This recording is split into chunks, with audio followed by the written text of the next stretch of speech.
So, ayun nga, habang ako'y nagkakape ay may nakita akong libro at ayun, maganda 'no. Matagal ko nang gustong matuto ng Korean kasi idol ko si Jumong. 'Yan, so tingnan natin ano yung unang mga salitang makikita natin dito. Uy! Nakita ko kaagad 'to, oh.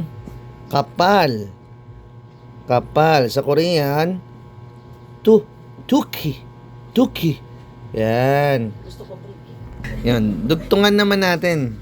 Tingnan naman natin kung ano yung sunod natin mabubuksan na word.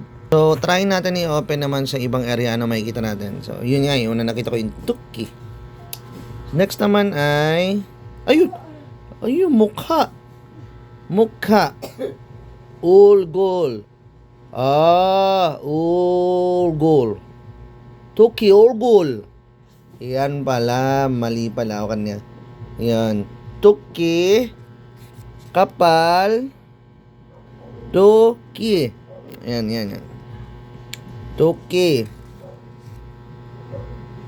Olgol. Iyon. Kapal mo ka. Tuki olgol. Parang ikaw. Diba?